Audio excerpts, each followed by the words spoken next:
चलिए अब हम क्वेश्चन नंबर 9 को देखते हैं। सवाल यह है कि अगर हमारे पास ऐसी ऑब्जर्वेशंस हैं जो सब बिल्कुल एक जैसी हैं, यानी एक कांस्टेंट k, तो उनका मीन क्या होगा। फॉर एग्जाम्पल, अगर डेटा सेट हो 5 5 5 5 तो इसका मीन क्या है। यहाँ की वैल्यू 5 है।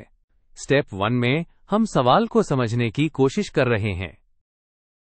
सिमिलर ऑब्जर्वेशंस से कांस्टेंट k का मतलब है कि हमारे डेटा में जितनी भी वैल्यूज हैं वो सब एक ही नंबर का हैं। जैसे आप स्क्रीन पर देख सकते हैं, data set k and so on जैसा दिखेगा। अब स्टेप 2 में हम मीन का फॉर्मूला याद करते हैं। मीन, जिसे हम एवरेज भी कहते हैं, फाइंड करने का फॉर्मूला होता है सम ऑफ ऑल ऑब्जर्वेशंस को टोटल नंबर ऑफ ऑब्जर्वेशंस से डिवाइड करना। यह फॉर्मूला आपने पहले भी पढ़ा होगा। स्टेप 3 में हम अपने प्रॉब्लम के लिए टर्म्स को डिफाइन करते हैं। हम मान लेते हैं कि हमारे पास ऑब्जर्वेशंस हैं। चूंकि हर ऑब्जर्वेशन k के बराबर है, तो हमारा डेटा सेट k को n दफा लिखने से बनता है। इसका मतलब टोटल नंबर ऑफ ऑब्जर्वेशंस हमारे पास न है। अब आते हैं स्टेप 4 पर। यहां हम सब ऑब्जर्वेशंस का सम यानी मजमुआ निकालेंगे। उसके लिए हम को k में n दफा जमा करेंगे। जैसा कि आप जानते हैं, किसी भी नंबर को खुद से n टाइम्स ऐड करना उस नंबर को n से मल्टीप्लाई करने के बराबर होता है।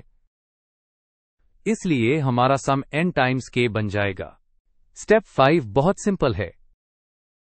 हमने जो सम n मल्टीप्लाई बाई k और total number of observations n निकाला है, उसे हम मीन के फॉर्मूला में डाल देंगे।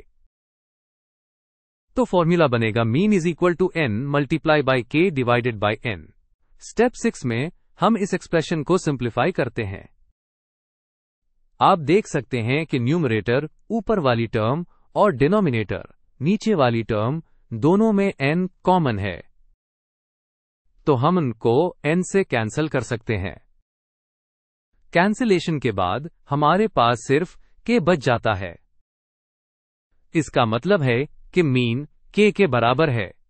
इस कॉन्सेप्ट को मजीद क्लियर करने के लिए स्टेप 7 में हम एक मिसाल देखते हैं। मान लें कि कांस्टेंट k की वैल्यू 7 है और हमारे पास 4 ऑब्जर्वेशंस हैं, यानी n इज इक्वल टू 4। तो डेटा हुआ 7 7 7 7। उनका सम है 28 और टोटल ऑब्जर्वेशंस हैं 4। जब हम मीन निकालते हैं, 28 को 4 से डिवाइड करते हैं, तो जवाब 7 आता है, जो कि k की ही वैल्यू है। इससे हमारा रिजल्ट कंफर्म हो जाता है।